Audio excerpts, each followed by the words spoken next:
Salutations, extraordinaires, wherever you are right now listening to this podcast or watching on YouTube. I send you all my love and my heartfelt thanks and my gratitude for sharing your time with me. I know it's valuable.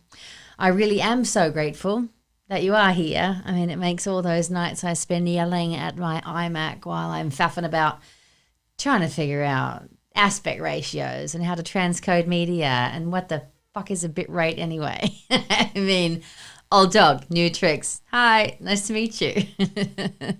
But you really do make it all worthwhile just by being here. So thank you. I feel that gratitude right here in my heart. Feeling gratitude is such a special feeling, right? I would like to think that particularly now, all of us could ask ourselves what we're grateful for and hopefully come up with a pretty decent list of the essential things, if not some wonderful things, on the checklist. Like, I'm grateful for you. I'm grateful that I've recovered from COVID. I'm grateful to have a job again, finally. I'm grateful for my husband. I'm grateful for the food on my table, my two great dogs, a roof over our heads. I'm grateful for my mum and my dad and my sister and my Aussie family who have stayed well and healthy throughout all this COVID kerfuffle. I mean, I do know how lucky I am, and I do know that I keep saying the word grateful because today's episode is all about gratitude. Da, da, da, da, da, da, da. Gratitude. I love this topic. In my opinion, I think a gratitude practice is just about as important as taking your vitamins or your medications. It's a pill. It's free. It's got potency, and there's scientific experiments that prove pretty well that it works well. I mean, we have to do something to shield ourselves and be able to keep some of this heaviness that's going on in the world at bay. There's so much pain, so much suffering. There's been devastating fires, shootings, violence, all the loneliness that's going on, the isolation, the uncertainty. It takes work to choose to believe that all is going to be well someday. So maybe we could all use a free happiness potion, like a little gratitude to pump up the jam on our positivity, right? So we can create more magic in our lives, be more kind and forgiving to ourselves, and then be kind to others. So important. So are you ready to get an attitude of gratitude today, folks? Fantastic. I didn't even wait for your answer. I just know we're going to do that and you're going to love it. So let me introduce to you my very special guest today. Her name is Asal Dean. She is a crusader in the art of gratitude. She's a gratitude coach, and she's the creator of the GratitudeGrams. She has a beautiful story to share and a few golden exercises, tools for you to upskill your gratitude. And she's here to share all that with you today. So please welcome Asal Dean. Who doesn't love applause? I love it. Sweet. Hi, Asal. Hi. How are you? I'm doing awesome. How are you? You walked in the door like you are awesome on plus. Is that how you get around normally? You know, it's when I get to hang out with people, and especially right now, when I have the opportunity to be one-on-one with someone, I feel elevated and I feel connected. Yeah, it really is a treat because one of the things with this pandemic is I've realized how I took so much of my free time for granted and what I could do with it. Yep. And I have to be mindful of like walking out with a mask, and I can't hug people. I don't like that at all. And you know, it's just little things like that. So when I do have an opportunity to be face to face at a distance with someone, I take it all in. It's such a novelty to have someone sitting in this room. Like, it's only just started to be possible. You know, I've been doing all these Zoom calls, and it's so awful to try and edit with a Zoom. It's just the worst.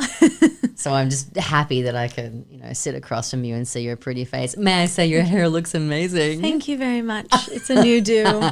I really believe that when people get haircuts, it's like what's happening or what's been happening on the inside is now showing up on the outside, and you're like ready to own something new. And that's what I did with my hair. I love that. Thank you. Because you and I had been talking. We don't know each other. This is the first time I've ever sat opposite you. And we met through a recommendation of a friend who said, you have to meet my extraordinaire, Asal Dean. So it was really great to be put in touch with you. But we've been talking about, how great it would be to do it today after your hair appointment, because I was supposed to have mine too. And what's funny is that I would have showed up with the exact same haircut, but blonde, because I'm going short as well. Well, maybe another time we can meet up again and do it and just hang out with short hair. Like salt and pepper. Yes. You are the yin to my yang. Oh, yeah. Talking my language. You're so talking my language in every way, really. I want to hear your story before I even get on to how amazing I think it's the evolution of you has been. You know, you're in the oncology ward, right? You're a clinical pharmacist. Correct. Where did it all start for you? Well, it all started, to be completely honest, it started my second or third week of pharmacy school. And I learned about the role of what an oncology pharmacist does. And what that is a pharmacist specializes in working with patients who are battling cancer. And they are responsible for checking, potentially sometimes making and adjusting chemotherapy medications, and working closely with nursing staff, physicians, and everybody else who's part of that care team to help this and support this person in fighting for life. Intense, from like morning till night. Every day is intense. Yeah. But when I went to the hospital, I was like, this is what I want to do. Oh, yeah. So literally, I walked out of class and I just whispered to myself, I was like, I'm going to be an oncology pharmacist, and I want to work at this hospital system. I want to work for this hospital system, and I'm going to do 2 years of residency, and it's going to happen. And fast forward 6 years from that moment, I landed my dream job at one of the top hospital systems in the West Coast. Wow.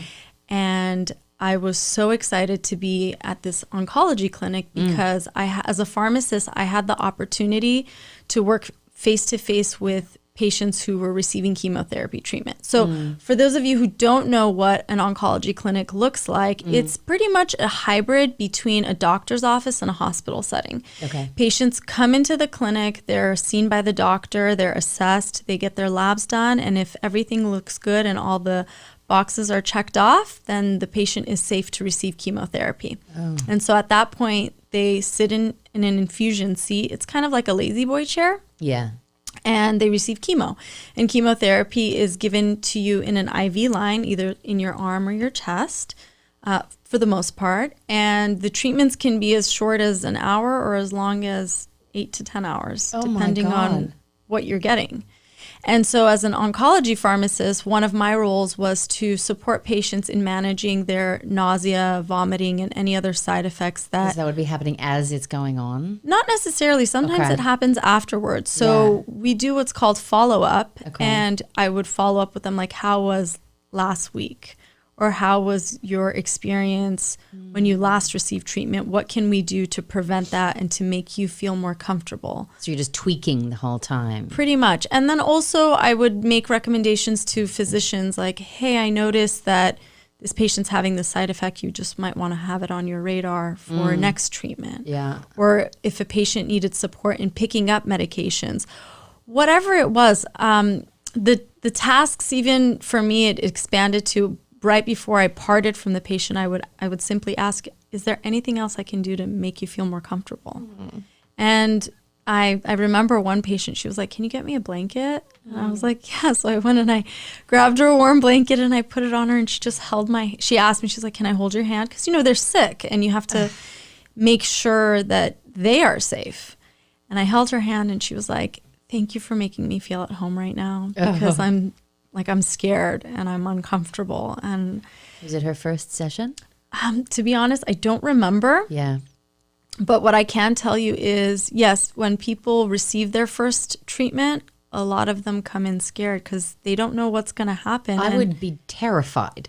Yeah. A lot of us, most people don't know what chemotherapy does to you. No. Most people don't know the experience. It's very new and it's unfortunate. And I don't know why I thought it was like some MRI machine.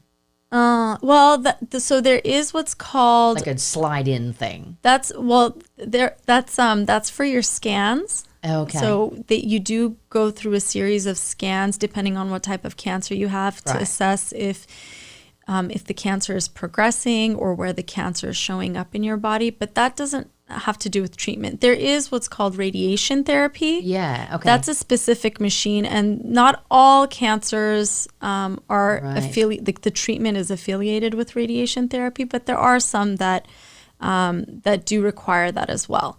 For my role as a pharmacist, I was only working with IV medications or oral chemotherapy. Is there I'm fascinated by this. Is there a lot of different tinctures, like different medications that you could give for different kinds of cancer? Yeah. Okay. There's what's called first-line therapy, second-line therapy. There's third-line therapy. Sometimes there's fourth-line therapy. Has that got to do with the stages of cancer or the actual types? It's actually, that's an interesting question. So let's say you have breast cancer, okay? Yeah. Then there is first, second, third, fourth, and then like last line therapy or clinical trials, for example. Okay. And these, when the lines of therapy are based on clinical trials and the outcomes and what studies have shown. And the outcomes that clinicians are looking at is overall survival or progression-free survival, for example. Yeah. And let's say a patient comes in, they present, and they have stage 1 cancer.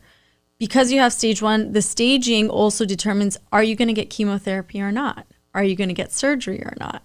Right. It's a really complex approach to receiving care for westernized medicine. I know that a lot of people turn to alternative medicine, and it's not chemotherapy. Yeah. We have a lot of cancer in our family. There's all different kinds. So. Yeah. When I was in pharmacy school, actually, my mother had colon cancer. Oh, geez. So I was on the other side as the patient with my mom. Wow. And I saw what the nursing staff was doing. And I actually met a pharmacist at my mom's clinic. She was at Cedars-Sinai receiving treatment. And I asked her, I said, what do I need to do to do your job? And she's like, you got to do 2 years of residency. And I was like, okay, I'm going to do it. Oh, you were with your mum before you even started on your journey of going into oncology? Yeah. Well, yes and no, because I had started pharmacy school, and then after my first year, that fall, my second year, that fall, my mom was diagnosed. She had surgery, and then she started treatment around that time. Yes. And since then, my life has really been impacted because I'm all about it. And I'm all about it in a way where I've experienced almost losing a parent. Yeah. And when I was in residency, I actually lost my grandfather to gastrointestinal cancer as well. Sorry. It's okay. And it Mine really, too. yeah. And my nana. Yeah. My uncle. A lot of people are impacted. My dad made it. Yeah. And it's very humbling. Yes. To see what treatments are out there to prolong life, and at the same time, when you realize like some people have to just like take a step back and say like enough is enough. And I've experienced that too with my family members. Yeah, it's time to just go home and live your life, right? Yeah. Yeah, I ask myself that, I wonder, because you have to think about it when there's so much in the family, like what are you going to do? And if that day comes, touch all the wood in the room. Which I hope it never does. I hope it never does, but cancer, good God, the other C word that we have. Yeah, it's interesting because it's the concept of cancer is that your body is out of control and you're receiving chemo to fight off your cancer cells. It's like this seesaw effect. And how I explain it to patients is like you're going to give yourself enough drug to kill the cancer cells and hope that and you're fighting to overcome the challenges that come with chemo, but at the end if you like focus on the light at the end of the tunnel, like you're gonna make it. You're gonna be good. It's a tough one though, isn't it? It is, because there are some people who are too sick to get to that point, and that's where gratitude comes in. Yeah, exactly. And so going back to your original question of like how this all started with my journey of gratitude, I landed the dream job, and I found myself feeling unhappy. I mean, it's not a happy place. It sounds like it's just heartbreaking. Well, this is the thing. When you have purpose and you know that you're helping people. Of course, yes. That's the driving factor. So it wasn't the environment. Yeah.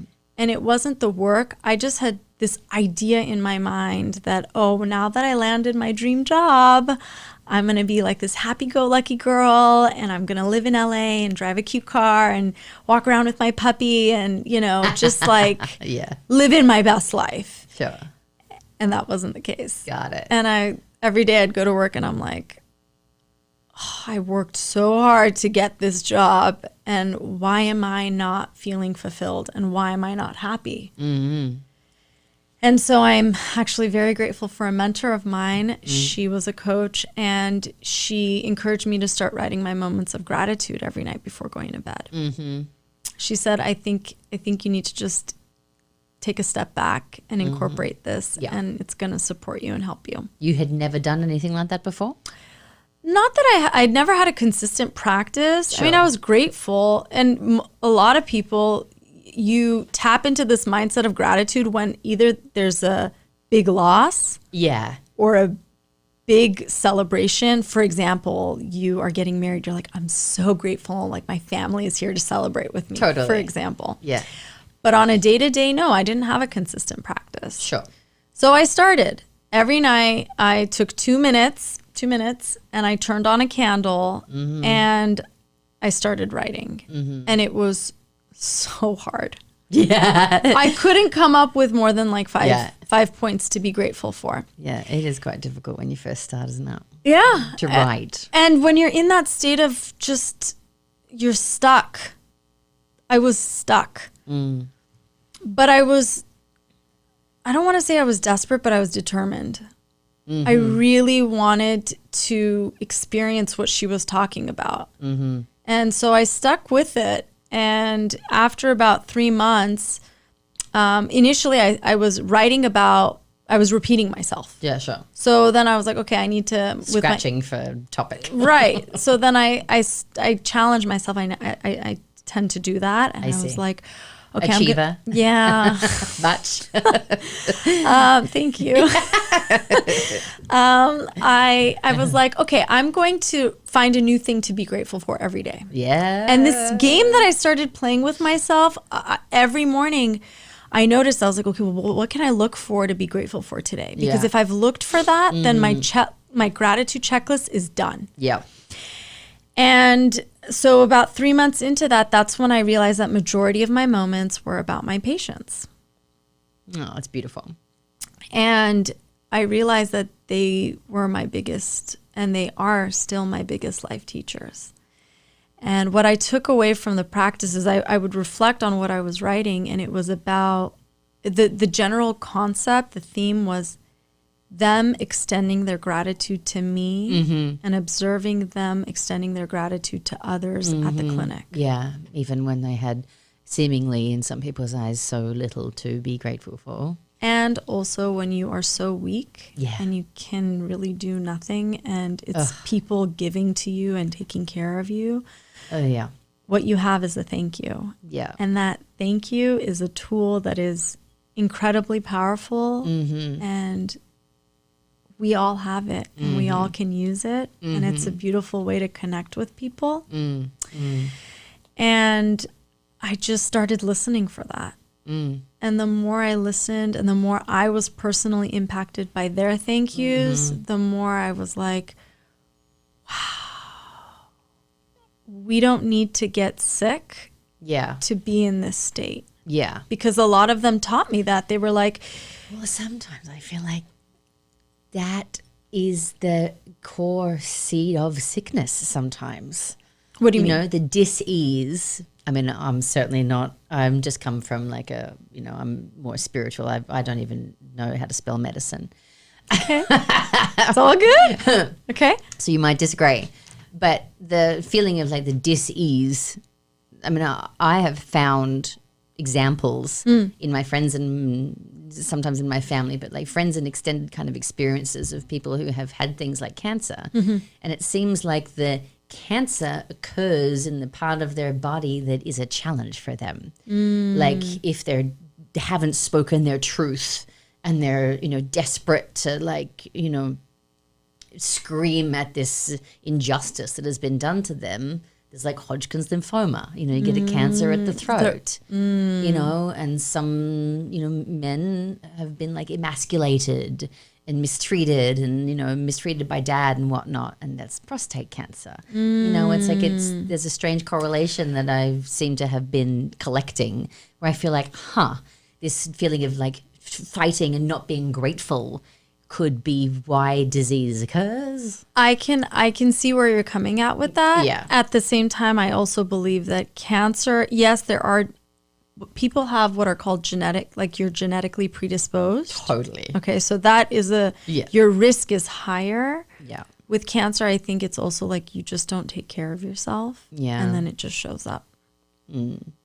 And so I was driving one day and I actually had lost a family member to a brain aneurysm, and that was just it like really threw me off. And I was listening to this that's sudden, right? It's very sudden. And so it was a month of just like being in a funk, and I was listening to this inspirational book, and all of a sudden I just had a source of inspiration where I was like, I'm going to take it on to create something to encourage people to extend and share their gratitude with others. And I also want to create this movement where people don't have to realize how awesome life is despite our challenges. We all have stuff that's going on all the time. Internal and external. Absolutely.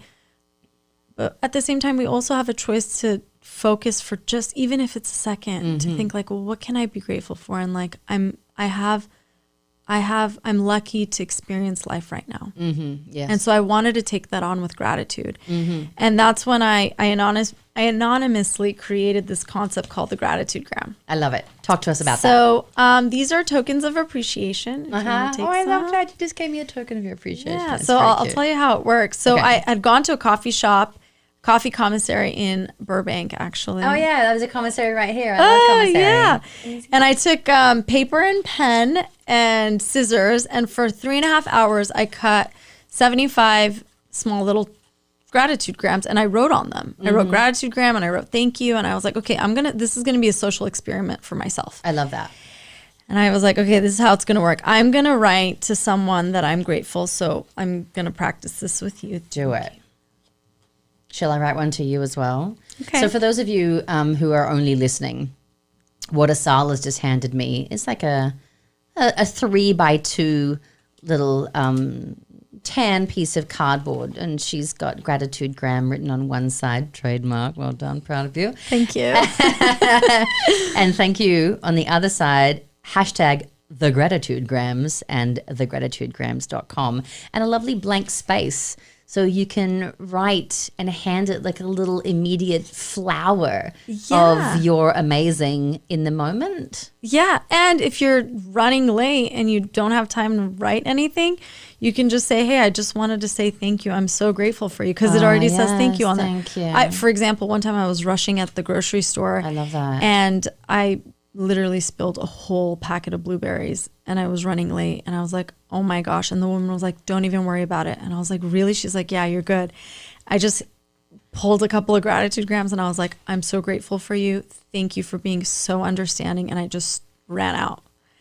And so, but how it works is, I bet she was there going, she's like, what is that? Happy to clean up your mess, lady. Well, it's so fun because people like they're surprised. They're like, what are you giving me? Yeah, you know exactly. And it's just a simple piece of paper that's the size of my palm. I love that. And how it works is on the thank you side, you write what you're grateful for. Yeah. And then you give that person a second blank one. So then they have to pass it on. To pay it forward. Hello. So this is my gratitude to you. I love that. Thank you. That's genius. And you obviously sell these, so you can thank you for being present with me. Oh, that's beautiful. I love this. Thank you. Anything that is tangible, right? Because we say thank you and I love you all the time and it never really lands. Sometimes you're in a shit mood and you can't hear it, or it's like, you don't believe it, whatever it is.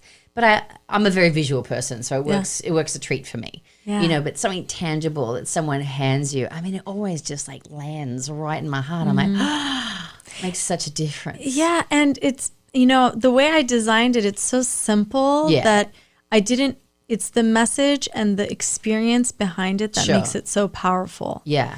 And it's so neat. Like I've randomly met people that I've like given GratitudeGrams, and they're like, oh, someone gave this to me and it's in my wallet, and they just pull their wallet out. And I'm like, this is so cool that it's like actually people are utilizing these to share their appreciation and their gratitude with others. There's a couple of people who this is now my new addition to this list of things that I love. Yeah. There's a woman who does these stickers, like silver iridescent stickers, and it just says, you are beautiful. Oh, I've seen that. Yeah, right? Yes. You can just go to youarebeautiful.com, I think, and she'll send you a bunch, and you just hand them out or like stick them on I wouldn't stick it on someone's car or their computer. I mean, just hand them out. And there's another, if you can see behind you, it says there is overwhelming evidence that things are going to work out. Oh, yeah. There's this book. God, I wish I knew what the name of it was right now, but I'll try and remember to put it into the YouTube comments. But it's this beautiful book of cards, like, letter size cards, just with a slew of these remarkably catchy and delightful sayings on it, where you can just go, never forget how extraordinary you are. There's overwhelming evidence that things are going to work out. There's another one on my door that says, what if this is the sign you've been waiting for? So it's these beautiful, really inspiring things that you can just stick on under someone's windscreen wiper, just change their day and probably their entire week or year if you're in 2020. And I just think that's beautiful that now you're doing this too, because they're one of my favorite things. Thank you. And it's a tool to really support people in practicing their vulnerability. Explain that to me.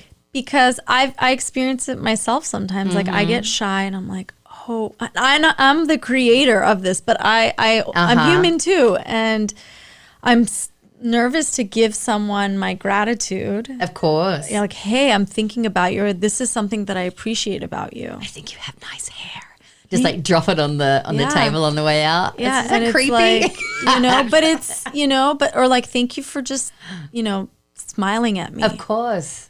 And it's with random people. Exactly, because I think that all the time. We all think that at the time. We're at a coffee shop or something and you go, oh, your kicks are really cool. Or, I love the way that you just patted that dog, or how nice. Like you held the door for me. Yes. Whatever. Yeah. Yes. And I have to say, and I'm confident to say this, every time I've given somebody a GratitudeGram, it's always been well received. People are a little confused at first, like, what is this? And I'm like, I just want to share my gratitude to you. Thank you. And you don't want anything back from me?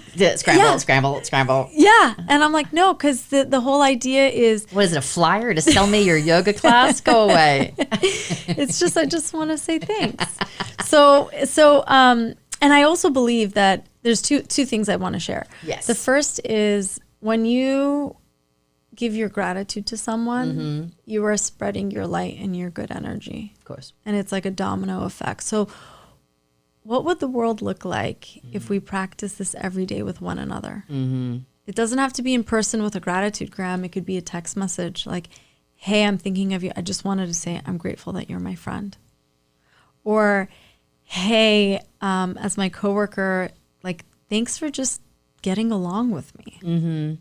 Or your parent or your sibling, like, thank you for being family. Even though we argue sometimes, like, I can always count on you. Whatever. Yeah.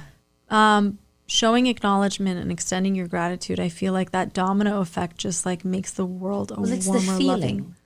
Like when you say that, I have a feeling. And I know in my body what it feels like when someone says something so lovely that I go warm, or when I am able to extend my gratitude to someone and I see that it's landed for them, that I get the same warm feeling. Yeah, and they say that when you give, as someone who is sharing, the benefits are even that much more than receiving. Being in service is like the greatest gift in the world. Yes. And the second thing I wanted to share is that gratitude is a universal language. Exactly. So music, numbers, gratitude, we all can relate to that. Dancing. Simply like putting your hands and just bowing forward, for example. Absolutely. Or saying thank you or merci or gracias. I don't know, whatever. Like, and we all know what that feels like. Yeah, it's a thank you is a thank you. And that's a form of gratitude. I love that. I really like that a lot. Well, they've been trying to, like in diving down. Yeah. Because we all say gratitude, but I'm talking to you. And so just Google it. They've been trying to figure out the benefits of it. You know, for 2,000 plus years, the ancient philosophers would talk about it. Yeah. You know, it's been a thing that people are trying to quantify, but it seems like it doesn't want to be, you know, because it's so pure and so clean and has so much potency that, you know, it's like that. I don't know what made me think about it, but that old Irish proverb where they're saying that music is everywhere. It's all around you. It's in every inch that surrounds your body, every millimeter. And all you need to do is like pluck the string of an instrument and it's released. Oh, wow. I've never heard of that. Gorgeous. So it feels like that's kind of the same thing. You release that memory of what it feels like to be held and be seen and be heard and be appreciated and be valued and be worthy. And gratitude, I mean, we talked a lot about sharing and that experience with another person. Yeah. Now we can dive into practicing gratitude for yourself and what that practice looks like. Yeah, great. And the benefits. So going back to what you said, the benefits of gratitude, there's so many. Yeah. It improves your self-esteem. It helps with your sleep, confidence. It's a way of practicing mindfulness. Studies have shown that people are happier, more positive. They see possibility in their lives. There's awareness. There's so much with gratitude. Yeah. And since I've been doing this for a handful of years now, what I've learned is that everyone has their own gratitude practice and there's no right or wrong way of doing it. Got it. You got to just figure out what really works for you to get you into that state. Because when you're in that state of gratitude, you're just in it. So, for example, if you're having a tough day, if you're having a shitty day, we all have shitty. I have shitty days. I'm sure you have shitty days. Oh yeah. Yeah. Okay. So when you're having a shitty day, we all also have the tool to take a moment and pause. Yes. Take a deep breath. Well, there's always an other, isn't there? There's the sliding door. You got a choice. Yeah, you got a choice, right?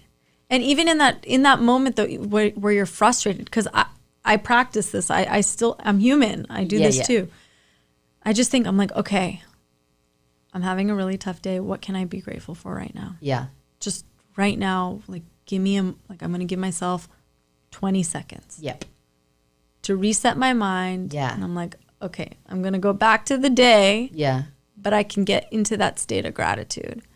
And that's where my work comes into place, where I get people to become more familiar with the tool of practicing gratitude so they can incorporate it on a day-to-day basis versus when shit hits the fan or when you're having a really great day. Yeah, yeah. Because people tend to, at least from what I've heard, practice gratitude or be aware of it when you're at polar sides versus meeting in the middle. You have to train yourself to access it in the immediate when it's impossible at the moment. Yeah, or on a day-to-day, getting into a consistent practice of whether it's in the morning, in the afternoon, or at night before you go to bed. Yeah, I do. Well, if you're sitting at home, right, or sitting somewhere where you can get a pen and paper, we're going to go through an exercise. So this is a good time to say, go and get a pen and paper and keep it handy. And, while you do that, I mean, a couple of ideas that I know that I always use, obviously writing. Yes. Writing in the morning I have always found better for me. Yes. If I can make that work, because my mind is so open, before I even speak. There's a first 90 exercise that I know we've spoken about on the podcast before, like keeping the first 90 minutes. I know it sounds like it's impossible, but just get up a little bit earlier, but to do some writing, it just sets, it's like you set the channel and it can't be changed. For the rest of the day, you're like, dude, man, I'm on channel 3, and whatever that 2 is that you're bringing, I just, it's not my vibe. It's been so beautiful. Also, a stone. I like crystals. Okay. So, and I know a couple of other friends of mine have these practice like a touchstone. Okay. Just to have it on you and to touch it. Whenever you touch it, say something you're grateful for. Oh, yes. Like coins in a pocket. So it's a practice to remind yourself. Absolutely. I've heard of that. And the other one is Abraham Hicks. Abraham Hicks. Oh, my God. So I love her or him or whatever they are. But, walking down the street, and I do this all the time now. You're my favorite flower. You're my favorite tree. Oh, you're my favorite squirrel. I mean, how many times do I say favorite now going on a walk? And it's just... I always say this is my favorite song. You totally... I love music. Yeah, you're good. Oh, wow. That's the feeling. Yeah, it's like my friends, they know me. They're like, every song is your favorite song. I'm like, I know, but it makes you feel so good. And it resonates with me. True. So what I'm hearing is your gratitude practice, there's variability. You write. Yes. You are practicing mindfulness throughout the day. Yes. And then you also sometimes it's a physical object that supports you in reminding yourself like, okay, what can I be grateful for in this moment? But I suffer from an inconsistency. That's okay. Yeah. There's no wronging. Right. So that's something that when I coach people or when I lead events, I have to remind people that there's no right or wrong way of practicing gratitude. Yeah. Acknowledge yourself that you're taking a moment to tap into it. Yes. And the more you do it, the more you're going to benefit from it. Yes. And so there are different ways. Writing is one of them. Another is talking about it. Share with someone like, hey, you know what? Today I'm grateful for X, Y, and Z.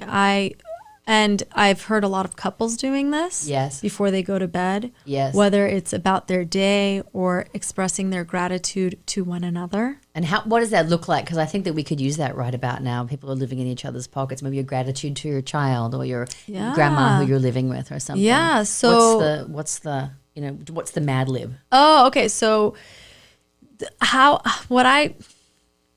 going to practice it with you. Okay. So I want to say that I'm really grateful for your warm, loving energy tonight. Yeah, that feels good. That's nice. Yeah. And then you can say back to me whatever you want, or I could say 3 things in a row. For example, I'm also really grateful for your smile because when I see you smile, I smile. Yeah. And another thing I'm really grateful for is that you brought me a cup of water. Ah, nice. Thank you for caring for me. Yeah, totally. It makes such a difference just to hear those things be said, and they do often go unsaid, don't they? And it's a pleasant surprise when people share their gratitude and appreciation to one another, because you don't know what's going to come out of my mouth, and I don't know what's going to come out of yours. Yeah, it's always a surprise, isn't it? It's interesting with like married couples. Like I'm not married right now, but I've heard couples who are really successful, they share their gratitude about one another. Look, if he says to me, oh, thank you for getting me a napkin, it seems like the dumbest thing. Or when he does that for me, it seems like the most inane, unimportant thing. But there's something about recognizing the there of caring. And when you say it out loud, it just puffs you up. Yeah. I don't think there could be enough said about the value, even the observation in the person who is the observer, observing all the ways that this person loves you is huge. Huge. Because, you forget. Yeah. And that's where we all are responsible for forgetting. Yeah. It's human. Yeah, totally. And gratitude, practicing it is a way of being mindful. Yeah, mindful. Yeah. And so with this practice, have we got our pens and paper? Is it pen and paper time? Yeah, we could try it. Is that where we were at? Yeah, we could do this. I'm flowing with you. Okay, great. Yeah, it's all about having fun, right? I'm grateful to you for flowing with me. Absolutely. Okay, so let's try this. Do you need a pen? I would be grateful to have a pen. Thank you. You're welcome. Okay. What are we doing? So typically, if you don't have a gratitude practice in place, what I recommend is that you get yourself a timer and put it on for 2 minutes. Oh. Okay. Yeah. That's good. And it also depends on at what point of day you're practicing. Oh, yeah. Whether it's in the morning, in the afternoon, or in the evening. Mm-hmm. And I'll break it down for you. In the morning, you can, it's like, what are you going to focus on? Mm-hmm. Or what were you grateful for the night before? Yeah. Or what are you just grateful for generally, or whatever comes to mind? You're waking your mind up. Yes. In the afternoon, it can be about, honestly, like, again, there's no right or wrong way of practicing gratitude. Sure. But these are just nice guidelines to begin a practice. Right. In the afternoon, it's a nice break. Like, what am I grateful for? Oh, between things. Between so you can things. clear your mind between one and set it up for the next one. Like, I like that. What was I grateful for whatever happened up until this point today? That 1.5 hour Zoom call. What were you grateful about? Got it. Seriously. Hey, you know what? The beauty of Zoom, a lot of people don't have to like dress up to go to work. Yeah. You could just be at the comfort of pants, schmance. Right? Or for example, if you're practicing during the day, like I'm grateful for looking forward to having a really delicious meal for dinner. Mm-hmm. Yep. Nice and simple. Or I'm grateful for the fact that I didn't have to drive. I actually drove today, but there was a lot of traffic. Mm-hmm. You know, you become present to what's going on in your life. Then it's a cacophony, like everywhere you look, everything you do, everything you say is like filled with gratitude. Right. Nothing is passing you by. Life does not go. It's smelling the roses on a second by second basis. It's really like if you are consistent with it, you, at least from my personal experience, you start appreciating the little things in life. I mean, it looks like it's working for her. I mean, she walked in like she'd just like she was in slow motion. Thanks. But I will say I'm like every other human. I have my down days too. Sure. You know, it's one of those things that but when I'm in my element and I'm in that state of gratitude, it's such a good You coach people. This is what you do. Yeah. I am still a pharmacist. Yes. I don't primarily work with cancer patients at the moment. Sometimes I'll dabble in if they need to pick my brain regarding a chemotherapy treatment plan or a dose adjustment, or if an oncologist has a question. Wow. I'm like, consult because you're that big brained. I enjoy it. I enjoy that work, that line of work. Of course. But as of right now, I am part of an awesome team of people where we support outlying clinics in Southern California with refills and medication management. So you're still Florence Nightingale-ing. Yes. You're just moonlighting as a gratitude coach and changing people's lives on the side. On the side, right. Okay. And it's a great balance for me right now. Great. Essentially, like my 8 to 5 is pharmacy. Yeah. And then the minute I clock out, I'm like into this other world. I mean, I do take a break for myself. Yeah. It's all about, self-care. I have to make sure my cup is full so I can give to others. Yeah. And I'm in the space of coaching and creating events. I really enjoy that. And it really started with GratitudeGrams, and then I led an event with a group of women for a nonprofit, and it was so impactful. And they were asking for more events that I just started creating these gratitude circles at my house. And you did a TED Talk. I did. So after the events, my 2019 goal was to do a TED Talk. And January 11th, 2020, I did my first TED Talk sharing my story. Yeah, totally. And thank you. And and really that was to get people to realize that we all have this tool in our pocket that we can access at any given time of day. Sure. And I'm not saying that I live a happy-go-lucky life all the time. No one's accusing you of that, Asal. Right. Well, this is so the reason why I bring this up is because I got a lot of scrutiny. Oh, I'm sorry. Oh, no, that's okay. Why? Because people are like, how can you always be grateful? How are you always so positive? That's just not normal. Wow. And I did a lot of self-reflection on that. But that's not true. What do you mean? That's just what they see. They think that must be it. Well, so yes and no. I don't know what they're thinking. Like, I don't control their thoughts. Yeah. But I took on what they said because we have 2 ears to listen. Yeah. Right? And what I realized is that gratitude doesn't necessarily mean you're always positive. Yeah. It's a tool. I can be feeling really down. You can be grateful for pain too. You could be grateful. Yeah. You know why? Because if you don't have pain receptors on your body, you can burn yourself. Right. Versus like touching a hot cup of water, straightening your hair or whatever. Yeah. Or heartbreak. Like when you're feeling heartbreak, if you reflect back, when you're looking at the person that you're like absolutely in love with, like all of that was so worth this. Yeah, exactly. This moment and this person in my life right now. Yeah. Yeah, to be grateful for that pain is the lesson. So I totally hear that. It's not about being grateful or like, oh my God, this life is amazing. Yeah. It's not about that.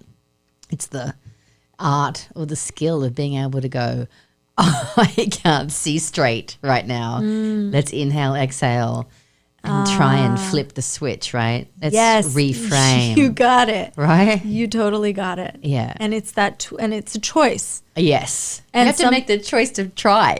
And sometimes like I try to practice and I'm like, I'm so frustrated right now, but I'm going to be a little bit more patient and give myself another minute to do it. Patience. Mm-hmm. No wronging yourself about like, because a lot of times people say like, I feel guilty that I have nothing else to write about. And I tell people, I'm like, look, it's just practicing that muscle in your brain. Practice the muscle. Yeah. And be patient with yourself. And the try and get rid of guilty. Yeah. The points and the ideas will come to you. It will show up. Yeah. Another thing is going back to the list writing. So writing your moments of gratitude at night, it's a great way of reflecting about everything that's gone on throughout your day, your week, your month, your life, the people you've come into contact with, whatnot. Right, okay. And then in addition to that, so when you get stuck, because that's very common for some people, not all, but for the individuals that I've worked with, especially if it's early on in their journey of like really creating a gratitude practice for themselves, what I like to recommend is like, let's say you write down 3 things. For example, someone writes like, I'm grateful for this pen.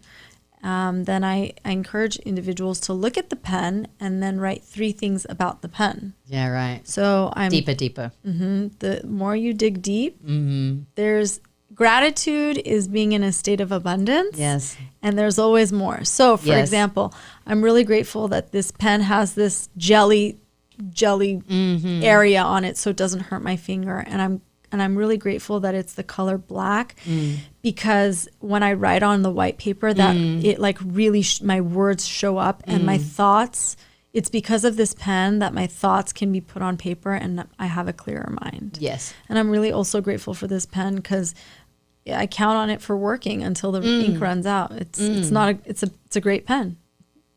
I feel like you just chew on life. Instead of just like swallowing it real quick, you just like, 50 chews on the one moment. So life just gets really full. Suddenly you go, whoa, I did so many things today. And they were amazing. Yeah. That's cool. I like that a lot. So we can practice. You want to try something? Yes, please. Okay. So get your pens and paper ready, boys and girls. Yeah. So this is something else I've learned is that when I introduce a general question to an audience, you guys are going to give me a general response back, typically. So for example, I ask people like, what are you grateful for about your life? Very common answers. My family, my job, my pet, and a hobby. Yes. That's what I typically, or a favorite food. Yeah. So we're going to get a little bit more specific so you guys can really just explore like what practicing gratitude looks like in a different avenue. Yeah, love it. Pick a topic. I want you to pick a topic, and then I'm going to guide you. Pick a topic. Creativity. Ooh, okay. So I want you to take 20 seconds, and I can time you. Okay. We're going to start with 20 seconds or 30 seconds, if that's okay. Sure, 30 seconds. We're going to do this for 2 minutes, okay? And I want you to think about, what are you grateful for when you give yourself time to be creative? And that includes... Is this a good question for everyone who's watching? I wonder, should I choose something that's more available to an audience, do you think? Sure. Let's do something tangible. Let's do something, yeah, so that I'm kind of speaking on your proxy. Why don't we do... I have a good idea. Okay. If you're open to it. I'm open to all of it. Why don't we do nature? Okay. So I want you to think about your day today. Okay. Whether you've been in the house or outside the house. And I want you to take 30 seconds and write all the things that you are grateful for about nature. Oh my God, are you kidding? I could write, Okay, I'm going to give you 30 seconds. Ready? Okay, yeah. Go. Nature. And while I write, we're just going to play a little thinking music for you guys. And nature can be like, what does nature give you? How does nature make you feel? What is it about nature that you are grateful for? Nature is animals, it's trees, it's your environment. And am I writing descriptive sentences or just like a bullet point list of all the things that I loved? That's a great question. You can write it any way you'd like. Because remember, there's no right or wrong way of practicing gratitude. She's good, guys. She's good. I typically like to do bullet points. We're past 30 seconds, but I'm going to talk a little more because it seems like you're having a ball with this. I love nature. Yeah. So some people, what I've seen is people will just write one word. Some people like to write sentences. Some people do paragraphs at my events. I've, just observing people. So again, there's no right or wrong way. And it's nature's a good topic. It's pretty expansive. So tell me, especially now, right? Because we really have been locked in. If you live in America, you'll know what we're talking about. Yeah, California with the fires and the dirty air. Yeah, we can't be out. Yep. Okay. So are you open to sharing with me what you wrote? Ready, Miss Dean? Yes. Okay. So before you share, I also want to say something about sharing. Sharing is a very powerful tool. The beauty of sharing is, and my in-person events, which haven't happened in months because of all that's going on, but I've gotten creative. But the beauty of sharing is that you are a source of inspiration to me, and I am a source of inspiration to you. Because the thoughts that I have about what I'm grateful for, they may not necessarily cross your mind, and the thoughts that you have may not necessarily cross mine. So when I share, I bring that awareness to the table for you. Yes, of course. And you do opens up another door, doesn't it? Exactly. So go ahead, please share with me, and then we're going to explore a little bit more of like how you can dive even deeper into your gratitude practice. Yeah. Okay. Great. Okay, let's do it. So nature's a good one for me. Okay. Because right outside our window, we feed the hummingbirds and the squirrels every day. So like there's a little family that come in. I know one's got a broken leg, so we've been trying to help him like figure stuff out. There's a new baby with this new family, like with two like half-sized squirrels. So they've been around for a while, but they're just starting to come around. We're feeding them in different places so they don't get chased away by the big guy who comes in. There's hummingbirds. I mean, I think they're the same hummingbirds that actually bred from eggs in our backyard here. Oh, okay. I have a yoga studio in the back. It's called Hummingbird Lane for obvious reasons. Serious? I want to do yoga one day. Yeah, I mean, when the world is normal, I'm so down. Okay, let's do it. And then we went to, and there's all these beautiful flowers. Was a massive construction zone that's happening next door, so we needed things to really make us happy within view. So I couldn't see this monolith being built and hacked away, 100-year-old orange tree. Long story, but it broke my heart. Yeah, really bad. But anyway. So you're grateful for the flowers? I'm grateful for the flowers. Okay. And I watch them open and bloom and fall and a new one comes. And then today we went to the park with our dogs and we hand fed the squirrels at the park with peanuts. Those were kind of my highlights of my the highlights of my day. Oh, we had a really lovely look at a leaf. My husband and I found this interesting leaf and just stood there for a while like weirdos, admiring the interesting veins in a leaf and talking about it like we had smoked a joint, which we had not. So you're just really one with the leaf. We were really one with the leaf, and then we laughed at ourselves. We okay. Like, okay, moving on. Nothing to see here, folks.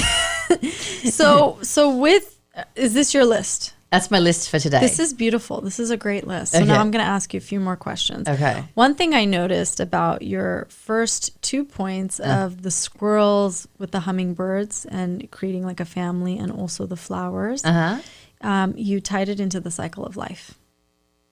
Oh, with the new babies? You mentioned that about the hummingbirds, and then you also talked about the flowers like dying, blooming, and becoming.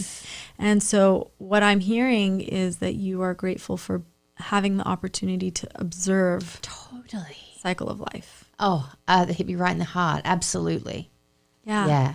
So with good observation. Yeah. So the moments that you spend with the squirrels and the hummingbirds, tell me, what is it about them that you are grateful for? You put them on your list, but how do they make you feel? What do they give to you? How do they contribute to your day? I'm getting to know their personalities. I get to like figure out who they are and how they behave, and watch the different ways they, are shy or interact with each other or get more brave. That's the squirrels. And we built a ramp and all this stuff. And that one with the broken leg just breaks my heart. I'm trying to figure out, what to do about her. And the hummingbirds, we keep kind of tweaking the feeder. Okay. We figured out a way to kind of separate it away from right in our kitchen window, so it was hanging further away. And then my husband put this little piece of wire on it, so now it's a perch for the hummingbirds. They would just zoom by as they do, and drink and go on. Now they stay there. They're all day just sitting in the window, and I go, hummer, and they kind of turn their head and look, and they just sit there and preen. And there's 3 of them that fight for this because the nectar's good.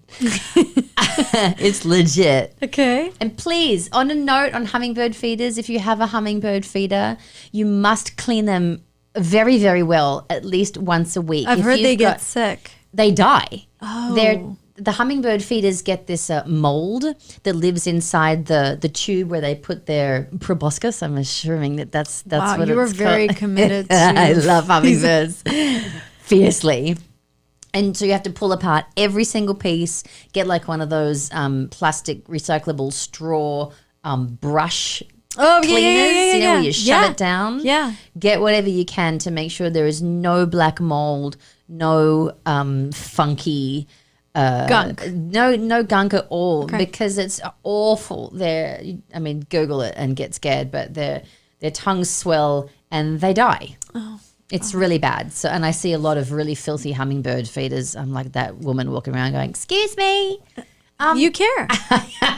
So with your sharing, what I heard is that you've created community with them. Yes. They're like your extended little family. Yes. And it's also an opportunity for you to give every day. You're feeding them, you're taking care of them. You are connecting to nature. Yes. And there's that connection. I like that. Yeah, you're right about that. I would have more in a heartbeat. So what about flowers? What is it about flowers that you're grateful for? Well, I'm certainly noticing the cycle of life with the hibiscus because I can't keep the damn things alive. They'll open up and then the next morning, because they close with the sunset, and then the next morning the bloody thing doesn't open, and by the afternoon it's fallen, and I get very sad. Okay. And just color. I don't mean to laugh. I know, of course. Okay. It's just breaks my heart. No. But I think that I love color. I love plants. And with the construction, I really needed color. So we've got this crawling, creeping vine that was like prolific in the summer, just like taking over, trying to block everything with these brilliant red flowers. Wow. And so, yeah, I like flowers because I need color in my life. You need color. I mean, look, so now we're going to talk about color. Uh-huh. Tell me about your experience of viewing life with color, and what if color was stripped away from you?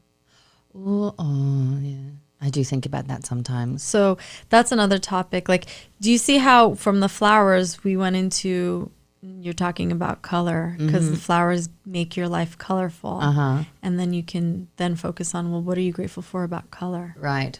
And then the colors, for example, tell me about a color that you really appreciate, that you're grateful for. What's your favorite color? It's a toss-up between royal purple, which is I love it. I actually love purple. I think it's always been my favorite.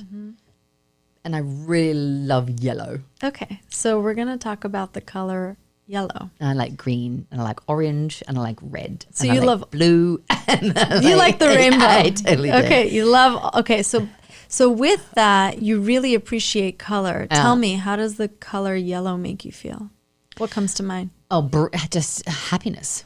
Brightens you up, It's right? happy, yeah. Yeah, it's sunshine, happy. Yeah, I love seeing yellow, I like wearing yellow. I like yellow cars. I think they're silly, but I love seeing them. Okay, yeah, I love the old school Mercedes. Have you seen those? Yeah. That's like one of my dream cars. The compressor? The yellow compressor? Like the old ones. I don't know. They're like made like in the 1960s. Oh. So cute. And it's like this light yellow color. Like a lemon?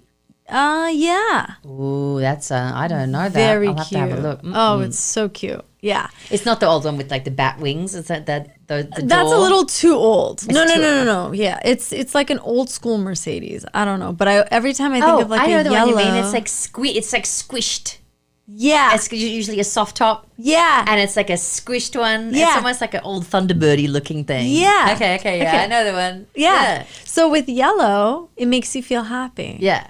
So do you see how if you backtrack and you think like, I'm grateful for this color because this color makes me feel X, Y, and Z. Okay. Or reflecting on tonight before you go to bed, I'm grateful for the fact we talked about yellow and then we had this like random tangent conversation about cars and how you were smiling. Yeah. And that the color yellow caused me to smile. It resulted in me feeling good. So do you see how what I'm trying to get at is that every point that you write on your list can be expanded upon. Exactly. Okay. And the more specific you get, the deeper you dig in. Got it. So get a big bit of paper and start in the middle.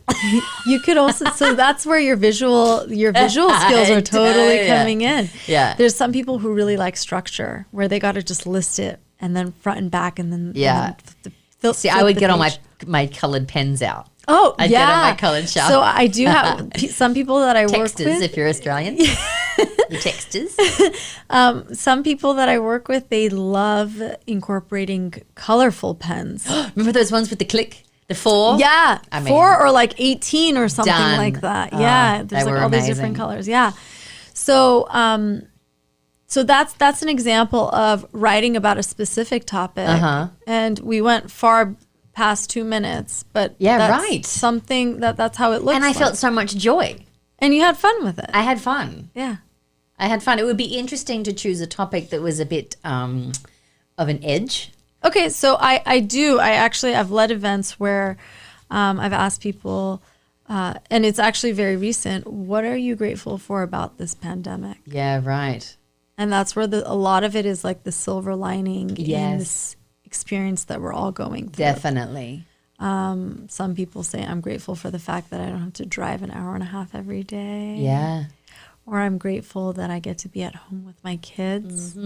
Yeah. I'm grateful that I have a safe home so I'm not exposing myself to sick people. I'm grateful that even though I don't have a job right now, my window of opportunities is open so I can create what it is, or I can go after and apply to other jobs. Yeah, quit and start something new. Terrifying, but I mean, when would you really get many choices, opportunities? Right. Or I'm grateful that I now have time to just breathe and sit and read a book. I'm all about silver linings. Yeah.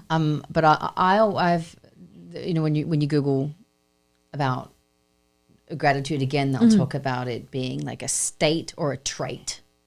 Do you know what I mean? So I am predisposed to sunny disposition. You know, so that's a trait of mine. But it's in the more I spend time in gratitude, then the more state I'm in. Yes. Right? Yes. And it's consistency. Yeah. I actually wear a bracelet that says consistency and patience to remind myself. Nailed myself with those two words. Jeez, let's get them tattooed. Because my lips. You know, we want this instant we live in a society of instant gratification. And sometimes you just got to be patient with yourself. Yeah. I am an impatient woman. Same. I will be the first to admit it. Yeah. But if I'm patient and I'm consistent, little by little. Well, that's the yoga practice. Yeah. You know, I mean, they talk about gratitude in yoga all the time. It's one of the core principles. You know, the gratitude for this tiniest thing. You know, the gratitude for the way that the way you make your bed, the way you do anything. The way you do one thing is how you do everything. So the way that you make your bed, one of my favorite things my teacher would say, the way you make your bed as if Buddha was coming to stay there that evening. Ooh, and how your whole day is set up. How your whole day is set up, but then you realize that the only person who's sleeping there is you. So you're Buddha. You live here. You treat yourself and how you keep your space and keep your your consistency with a view toward it being for the service of the greatness of someone like Buddha, but instead that's you. Yeah. Like I just got goosebumps. You know, everything is different.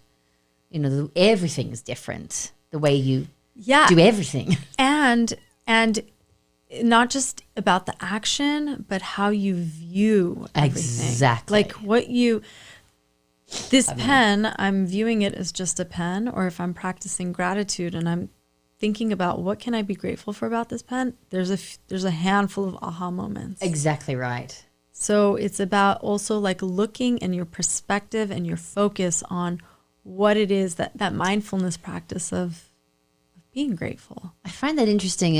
I had an aha moment then too, because I feel like tell me. this leads you down paths to little tiny windows in your own heart and your own mind that you go, oh, look at that. I never knew I felt that way before. I never knew I thought that way before. I never knew I had a passion for that or you know, a propensity to want to even try it. Or I can't believe I never thought of this. Exactly right. And how interesting. And what an opportunity. Yeah, and it's going to happen for us always, all the time, because we're living and every day is a new.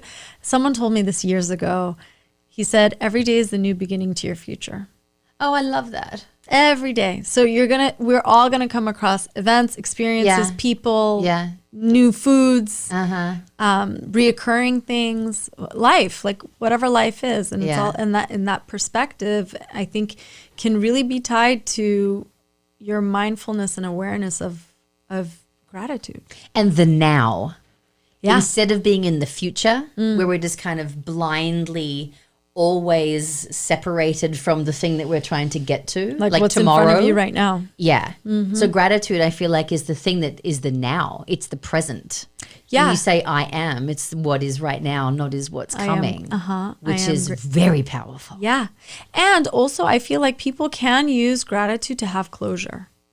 Yes. So for example, in the past, like, I am so grateful for this breakup because I learned X, Y, and Z. Yeah. Or I am grateful that I had this experience 4 weeks ago. Yeah. Because it got me to where I'm at today. Yeah. Oh, boom, boom. Totally. You know? Yeah, it's a cure-all. It's actually, you don't even need all those tinctures. You can just do gratitude and pretty much solve a whole bunch of shit. Honestly, yeah, it's really good for your mind. Oh, it's good for your mind and how you feel. I really believe that it heals you. Yes, I feel you. It really does. And it's all about like sharing it and being present with people. So tell people where they can find you. Oh, okay. So on Instagram, I'm at Asal Dean, ASALDEAN. And I also have a website called thegratitudegrams.com where you can purchase Gratitude Grams if you'd like to have some in your hot little pocket. Yes. And share them with the world. I love that. With the person who's serving you a nice meal at a restaurant, or the barista at a coffee shop, or idea. Your coworker or your family member, like whoever, like you really can give these to anybody. And then I also, you guys can directly contact me through the website or Instagram.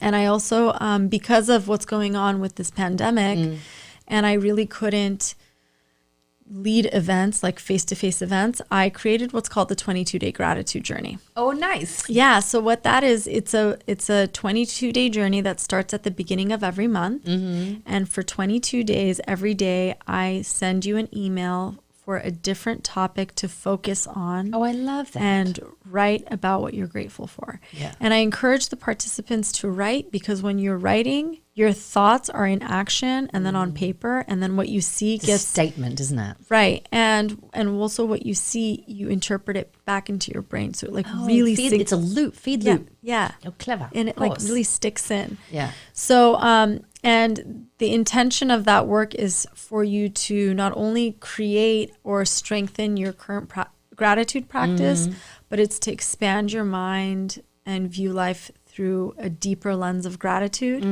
introducing different topics, which then results in human connection and happiness, peace within. It's a mindfulness practice. And along the 22 days, I also have Zoom calls where we meet up and we talk about our experiences or the aha moments, or even the lists that are more challenging versus the other ones that are easier, because the topics can be relatable, or sometimes you may have resistance to a topic that I introduced to you. I can't share with you what the topics are, but I really encourage you to join me, because it's really cool. I love that. Yeah. Yeah, reach out. I mean, obviously, gratitude is free, and the creation of it, doesn't cost you anything. It's not a therapist. It's not a pill. It's a metaphorical pill, that's for sure. But it's definitely worthwhile trying, because I think that, I've had experiences where I know that it has a miraculous effect. It changes the dark and brings in the light. It's always beautiful. Always. It's beautiful. Yeah. You are a light. Oh, I'm so grateful to you that you're, choosing to make it your purpose in life to share it and inspire others to, take it on board and understand that their light is valuable to share. Their gratitude makes all the difference in the world. If we just love each other and make everyone understand that they're worthy and valued, I think that it just would feel really good. And we would live in a kinder world. We're trying. We're trying. We are. It's all about action. Yeah. Either you're doing it or you're not. Yeah. Right? Yeah. It does make my soul light up. Yes, I can see that. Like I really believe that this is my purpose, to share this work of creating a safe space for people to just give yourself some time to be grateful. Aww. And whatever you experience, you're reaping the benefits. It's for you to make the most of life. I think that takes another episode. Asal Dean, everybody. Thank you. Thanks so much for being here. And thank you so much for being here. I am so grateful for you. You make me feel so good when I see you leave your comments or watch and just kind of appreciate what I'm doing. You make me feel like I have value and like I'm, achieving something that makes me happy. So that means the world to me.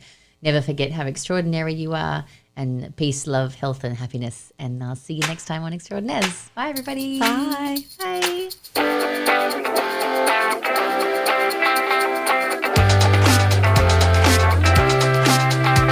Extraordinaires.